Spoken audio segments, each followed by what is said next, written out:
le bruit des pneus craquant sur le gravier a perturbé le calme serein de l'après-midi alors que Julian Coleman, un homme de 48 ans connu pour son attitude calme et son leadership respecté, reportait son attention sur la route à venir. Il venait de terminer une journée fructueuse de réunion avec les dirigeants communautaires de Charlotte, en Caroline du Nord, et rentrait chez lui. La berline Modesta noire qu'il conduisait se fondait sans effort dans les rues de la banlieue, ses lignes élégantes reflétant la lumière du jour déclinante. Mais son esprit n'était pas sur la route. Au lieu de cela, ses pensées se sont tournées vers le confort familier qui l'attendait à la maison, le célèbre barbecue de sa femme, qui serait la fin parfaite d'une longue journée. Sans avertissement, l'éclair familier des lumières bleues et rouges a percé la calme soirée, traversant l'obscurité comme une sirène d'avertissement. La prise de Julian sur le volant se resserra instinctivement. Il jeta rapidement un coup d'œil à son compteur de vitesse 29 000 à l'heure dans une zone 35. Il n'y a eu aucune infraction, aucun feu arrière éteint, rien qui puisse expliquer la présence soudaine de la voiture de patrouille derrière lui. Pourtant, la sirène stridente retentit, exigeant qu'il s'arrête. Son esprit s'emballa pendant un moment, puis, avec un calme exercé, il marmonna pour lui-même et guida la voiture jusqu'à l'accotement. Il connaissait bien le truc, des mains visibles, des mouvements lents, un ton respectueux.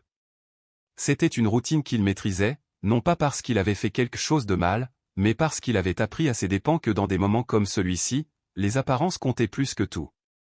Alors que l'agent s'approchait de son véhicule, Julian a remarqué le faisceau lumineux d'une lampe de poche traversant l'intérieur faiblement éclairé.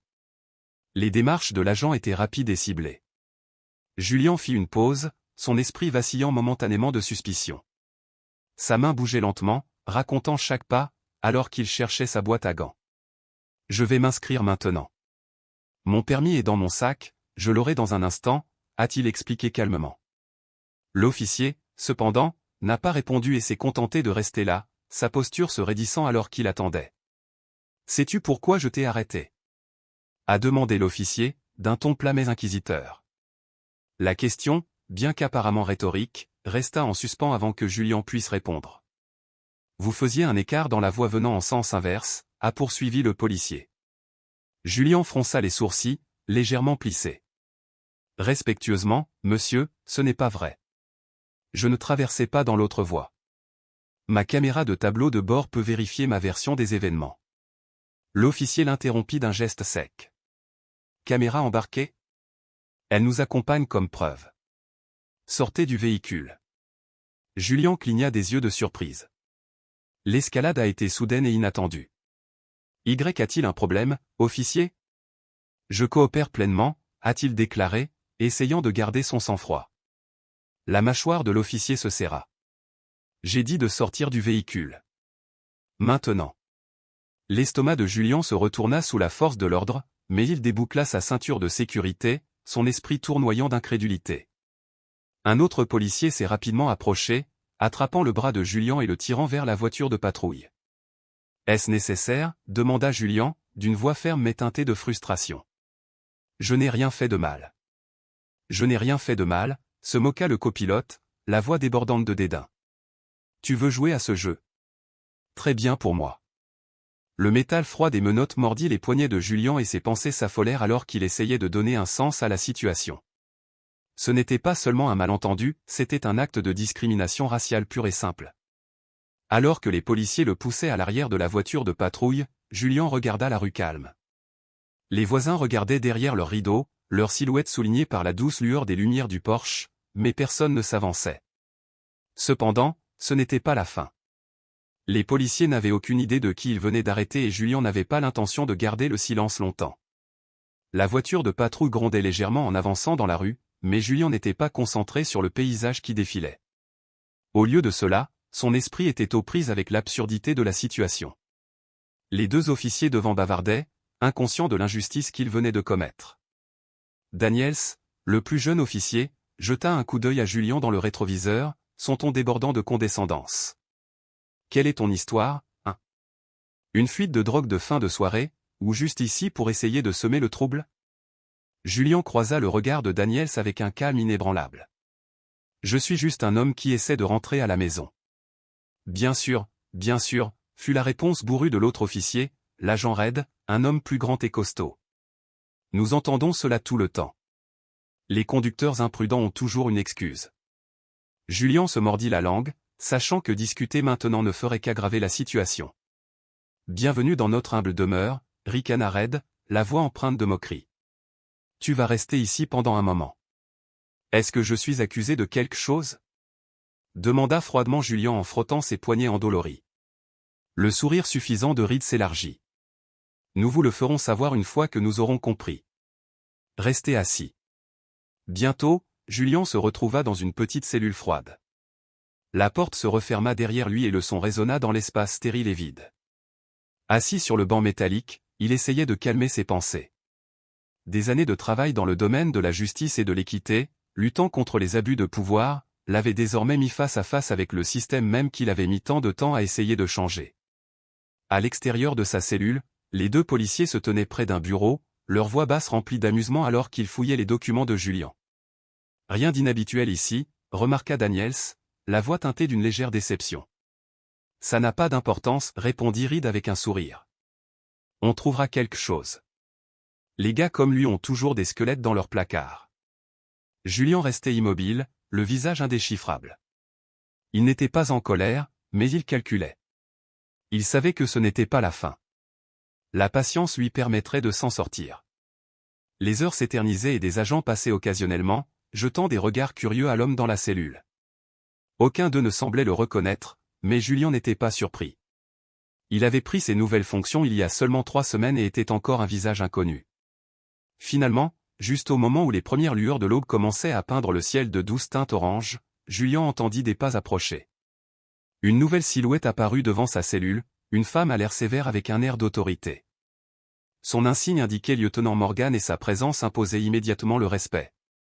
Contrairement aux autres officiers, elle se comportait avec un professionnalisme qui contrastait fortement avec l'attitude insouciante des autres. Elle fronça les sourcils en jetant un coup d'œil des papiers dans sa main à Julien, son regard pétillant de suspicion. « Que se passe-t-il ici » demanda Morgan, d'une voix ferme mais calme. Daniel s'avança, essayant de s'expliquer. « Nous l'avons arrêté hier soir pour conduite dangereuse et résistance à son arrestation. » Morgan haussa un sourcil, pas convaincu. « Conduite imprudente ? Où sont les preuves ? » Nous ne l'avons pas encore poursuivi, répondit nonchalamment Reed, s'appuyant paresseusement contre le bureau. Revenant à Julien, l'attention de Morgan s'accentua. « Monsieur, savez-vous pourquoi vous avez été arrêté ?» Julien se tenait grand, croisant son regard sans hésitation. « Ils m'ont dit que c'était pour conduite imprudente, ce que je nie catégoriquement. J'ai aussi une caméra embarquée qui peut vérifier ma version des événements. » Le visage de Morgan se durcit alors qu'elle se tournait vers les deux policiers. « Ils n'ont pas vérifié sa caméra embarquée ?» demanda-t-elle, la voix teintée d'incrédulité. Reed haussa les épaules. « Ce n'est pas encore là. » Morgan laissa échapper un soupir brusque, son mécontentement indubitable. « Amène-la maintenant. »« Daniels, mon bureau, maintenant. » Alors que les officiers s'éloignaient, la tête baissée, Julien sentit que la marée commençait à tourner en sa faveur. Mais ce n'était que le début de ses comptes, une bataille bien plus vaste se profilait à l'horizon.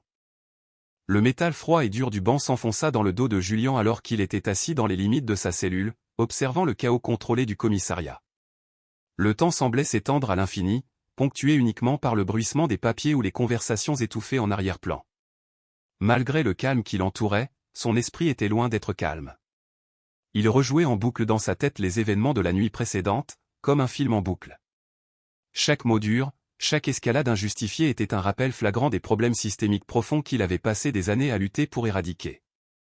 Sa récente promotion au poste de chef de la police a été l'occasion de s'attaquer à ces problèmes de l'intérieur, afin de créer une culture de responsabilité.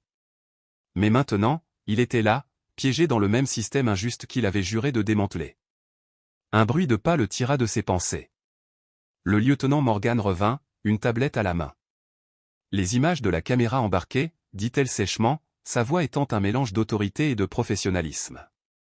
J'ai également parlé aux policiers qui ont procédé à l'arrestation. Soyons clairs, cela n'aurait jamais dû arriver. Les images contredisent complètement le rapport déposé par vos policiers. Julien haussa un sourcil au pas surpris, mais attendant toujours qu'elle continue. Libérez-le immédiatement, a-t-elle ajouté avec fermeté. Mais j'aimerais discuter des prochaines étapes en privé. Quelques minutes plus tard, Julien se retrouvait hors de la cellule et assis en face de Morgane dans son bureau clairsemé. La pièce était minimaliste, avec seulement un bureau dépouillé, quelques chaises et un petit classeur.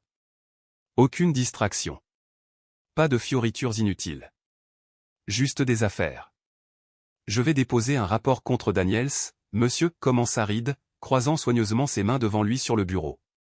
Il hésita un instant, choisissant visiblement ses mots avec soin. Mais il y a quelque chose que je dois te demander. Qui es-tu exactement? Tu es bien trop calme pour quelqu'un qui vient de passer la nuit en cellule pour absolument rien. Julien se pencha légèrement en arrière, offrant un petit sourire mesuré. J'apprécie votre diligence, lieutenant, mais disons simplement que j'ai déjà été dans des situations comme celle-ci. J'ai appris à rester calme. Morgane l'étudia pendant un moment, l'évaluant clairement, avant d'acquiescer. J'ai le sentiment que ce ne sera pas la dernière fois que nous entendrons parler de cette situation. Alors que Julien quittait la gare, le soleil du matin baignait son visage de chaleur, mais le poids des événements de la nuit précédente pesait toujours lourdement sur ses épaules. Il n'est pas rentré chez lui tout de suite. Au lieu de cela, il s'est rendu à son bureau en voiture. Il se gare à l'emplacement qui lui est réservé et franchit les portes de la préfecture de police, où son assistant gère désormais les opérations quotidiennes. Anita leva les yeux de son bureau, surprise par son arrivée anticipée. « Patron, Coleman est là tôt. » Julien hocha la tête avec une expression neutre. « La nuit a été longue. »« Anita, pourrais-tu s'il te plaît me préparer une salle de réunion ? Je devrais me rendre au département cet après-midi. » Anita hocha rapidement la tête, sentant la gravité dans sa voix. Alors que Julien entrait dans son bureau et fermait la porte derrière lui, il expira profondément. Il savait ce qui allait arriver. Il ne s'agissait pas seulement de lui. C'était à peu près tout ce que son expérience représentait. Le public lui faisait confiance pour diriger, protéger et demander des comptes aux autres. Cette responsabilité était lourde, mais Julien s'en félicitait. Mais avant qu'il puisse agir, il lui restait encore une tempête à affronter, la salle d'audience. L'endroit où tout, chaque secret, chaque injustice, serait enfin révélé. La salle d'audience était bondée. La nouvelle de l'affaire s'était répandue comme une traînée de poudre et les médias étaient impatients d'en parler. Même si les caméras n'étaient pas autorisées à l'intérieur, les journalistes se sont rassemblés en masse à l'extérieur, prêts à bondir dès la fin de la séance. Julien était assis en silence à la table de l'accusé, tandis que son avocate, Sandra Reyes, feuilletait un épais dossier de preuves. Sandra était connue pour son esprit vif et sa ténacité inflexible, démantelant les arguments faibles avec la précision d'un chirurgien. De l'autre côté de la pièce, les agents Daniels et Reed étaient assis avec l'avocat désigné de leur département. Daniels avait l'air nerveux, son pied tapant sans cesse, tandis que Reed se penchait en arrière, essayant de garder un sang-froid suffisant. Le juge, un homme sévère au comportement pragmatique, est entré dans la salle d'audience et a rappelé l'audience à l'ordre. Nous sommes ici aujourd'hui pour répondre aux accusations portées contre monsieur Julien Coleman. Poursuite, vous pouvez poursuivre. Sandra se tenait debout avec confiance, sa voix attirait l'attention. Votre honneur, les accusations portées contre mon client sont non seulement sans fondement, mais elles sont également le résultat direct de discrimination raciale et d'abus de pouvoir. Pour le prouver, je voudrais présenter des preuves vidéo qui contredisent directement les déclarations des policiers. Le juge acquiesça. Procédez. Sandra a fait signe que les lumières soient tamisées et elle a commencé à diffuser les images de la caméra de tableau de bord. La pièce tomba dans le silence pendant la diffusion de la vidéo, montrant Julien conduisant régulièrement dans sa voie, le compteur de vitesse indiquant une vitesse constante de 29 000 à l'heure. Dans le rétroviseur, on pouvait voir la voiture de patrouille des agents faire clignoter ses phares sans raison. Ensuite, les images de la caméra corporelle ont été diffusées. La salle d'audience a observé attentivement les policiers s'approcher du véhicule de Julien. Leur ton agressif était évident dès le début. Les images ont révélé que Daniels marmonnait, sifflait, un autre d'entre eux causait des problèmes, suivi du rire de Reed alors qu'il répondait « Il le mérite ». Ces propos ont résonné dans la salle d'audience, provoquant une émotion inconfortable parmi les spectateurs. L'expression du juge s'assombrit alors qu'il observait les policiers à l'écran. Sandra a mis la vidéo en pause et s'est tournée vers le tribunal. C'est le niveau de professionnalisme dont ont fait preuve les agents Daniels et Reed. Maintenant, concentrons-nous sur le moment de l'arrestation elle-même, poursuit la séquence, capturant la coopération calme de Julien. Alors qu'il racontait ses actions, récupérant son enregistrement et son permis, le contraste entre son attitude calme et l'hostilité des officiers devenait frappant. La vidéo s'est conclue, laissant la salle d'audience chargée de tension. Sandra, saisissant l'occasion, s'est adressée au jury avec une détermination inébranlable. Ce à quoi nous sommes témoins n'est pas simplement un abus de pouvoir, c'est une violation pure et simple des droits de mon client, motivée par des préjugés. Le procureur, visiblement ébranlé, chercha ses mots. Il pensait que les agents avaient une base solide pour agir. Sans hésitation, Sandra l'interrompit brusquement. Cause probable basée sur quoi exactement? Est-ce parce qu'il conduisait prudemment et suivait les instructions? Ou est-ce peut-être à cause de la couleur de sa peau? Le juge, frappant avec son marteau, rappela à l'ordre. Gardons cela sur la bonne voie, a-t-il déclaré. La voix de Sandra s'adoucit, mais ses mots étaient toujours empreints d'une intention puissante. Votre honneur, avant de continuer, mon client a quelque chose d'important à partager avec le tribunal. Julien se leva, ajustant sa cravate avec un subtil sentiment de confiance. Son regard parcourut la salle d'audience, croisant les yeux des policiers avant de s'adresser directement au juge. Je m'appelle Julien Coleman, commença-t-il d'une voix ferme et autoritaire. Je suis le chef de la police de cette ville. J'ai été nommé il y a 3 semaines pour diriger ce département et résoudre les problèmes auxquels nous sommes confrontés aujourd'hui. J'ai choisi de ne pas révéler ma position plutôt parce que je voulais que la vérité se dévoile naturellement, sans interférence ni parti pris. Mais maintenant, la vérité est claire. Une vague de murmures se répandit dans la salle d'audience alors que les mots de Julien atterrissaient. Le visage de Daniels s'est vidé de ses couleurs et la suffisance de rides a disparu en un instant. Le juge a frappé à plusieurs reprises avec son marteau, exigeant le silence. Julien a poursuivi, d'une voix inébranlable, il ne s'agit pas seulement de moi. Il s'agit d'un système qui permet à des agents comme Daniels et Reed d'opérer sans rendre de compte. Cela se termine aujourd'hui. La révélation a résonné dans la salle, un moment de jugement non seulement pour les officiers impliqués mais pour le système lui-même.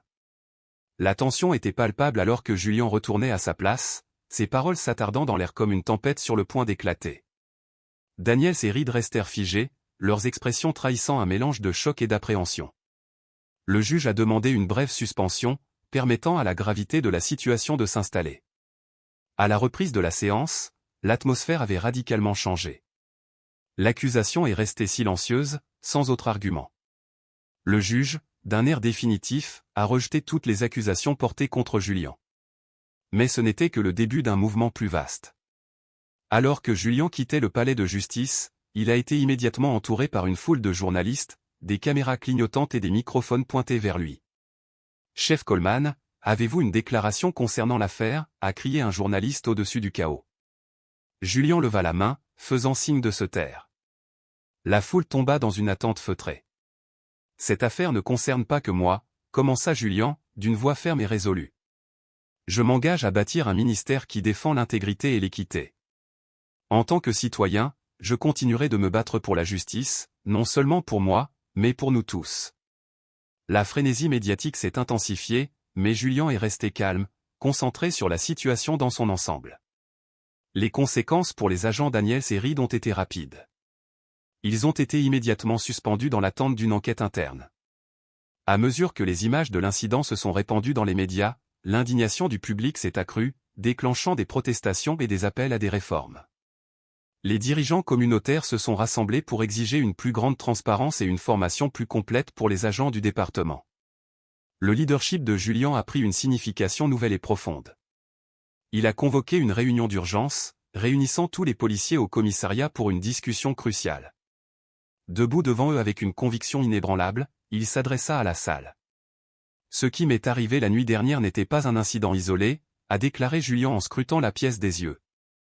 C'est le symptôme d'un problème bien plus vaste, et tant que je serai aux commandes, je ne le tolérerai pas. Notre mission est de servir et de protéger, pas de harceler et d'intimider. Si vous ne pouvez pas défendre ces valeurs, alors ce n'est pas l'endroit pour vous. La pièce devint silencieuse, chaque officier prenant note de ses paroles. Il n'y avait désormais plus de place pour le doute.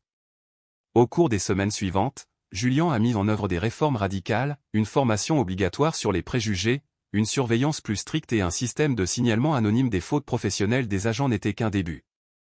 La communauté a commencé à constater le changement, même si Julien savait que rétablir la confiance prendrait du temps. Quelques mois plus tard, Julien s'est retrouvé assis à une réunion publique, écoutant attentivement un jeune homme qui se levait pour parler. « Chef Coleman, » commença le jeune homme, la voix tremblante d'émotion, « ce qui vous est arrivé aurait pu m'arriver. Cela aurait pu arriver à n'importe lequel d'entre nous. Merci de vous être levé, pas seulement pour vous-même, mais pour nous tous. » Julien hocha la tête, le cœur lourd mais rempli de détermination. « Le changement ne se produit pas du jour au lendemain, » a-t-il répondu. « Mais ensemble, nous pouvons construire un système qui sert réellement tout le monde. » Alors que la réunion publique touchait à sa fin, Julien a pris un moment pour regarder la foule sortir avec un espoir renouvelé. Il savait que le combat était loin d'être terminé, mais il était prêt pour le long terme. Et maintenant, se dit-il doucement, c'est à nous, la communauté et les spectateurs, de maintenir ce combat vivant. Lorsque nous sommes témoins d'une injustice, nous devons le dénoncer. Lorsque nous cherchons un changement, nous devons l'exiger. Ensemble, nous avons le pouvoir de créer un monde où la responsabilité n'est pas seulement une promesse, mais une réalité.